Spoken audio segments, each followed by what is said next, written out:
Born in 1917, James Matthews grew up in New Orleans and graduated from a Jesuit high school where he attended a civilian military training camp for 4 summers. He enlisted as a second lieutenant and was sent by the US Army to England in 1942 as an operations officer in the Transportation Corps.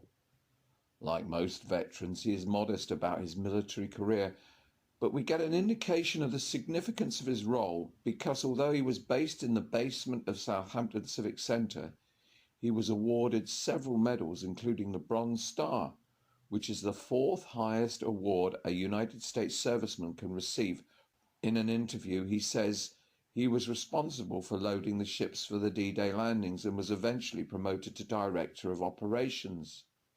This does not sound the most glamorous of postings until we realise where he was based. Southampton was the headquarters for the US Army during D-Day and Operation Overlord. A plaque outside his World War II office at the Civic Centre in Southampton states the Civic Centre was used as the headquarters by the 14th Major Corps US Army during World War II, and that between D-Day, June the 6th, and the end of hostilities, orders were issued directing the embarkation of the American armies, who together with their allies sailed from Southampton docks to liberate Europe.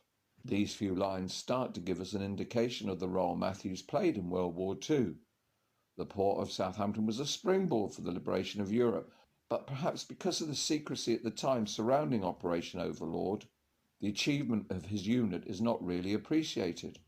In his report, the Allied Naval Commander of Operation Neptune, Admiral Ramsey, explains, from the outset of detailed planning, it was clear that success would be largely dependent upon the ability to exercise close and continuous control of the thousands of ships and craft taking part. Ramsey goes on to explain, it was found necessary during planning to set up new organisations to control various aspects of the operation during the vital few weeks in which the tempo of the initial assaults had to be maintained at the highest pitch. So what was it that Matthews actually did during the war? The principal functions of his unit were to control the build-up of personnel and vehicles and to set priorities for their movement as desired by the tactical commands and in line with available shipping and craft. Under the control of Buco, the subordinate agencies had general control over the movement of troop units from their home stations to embarkation points, issuing instructions for movement to transportation agencies concerned. At daily meetings, Buco made alterations in priorities desired by the tactical commanders and modified the planned allocation of shipping and craft to meet current requirements. Buco broke down the modified priority lists and lists for the several embarkation sectors, showing the sequence in which units would embark. Matthews, as the Director of Operations in the Transportation Corps, was responsible for calling up troops from the staging areas and loading them onto the vessels for deployment across the English Channel. Although Buco itself remained in the United Kingdom shortly after D-Day, an organisation called Little Buco was set up on the far shore and in effect functioned as Buco's advance echelon. However, the official record only tells half the story. There are accounts of units arriving from the US without previous notification, others that seem to disappear. Hold-ups and turnarounds made life for the service personnel working in Buco almost impossible, driving many to the verge of a nervous breakdown. Of course, notwithstanding any timetables, battle losses made the demands of Little Buco even more complicated.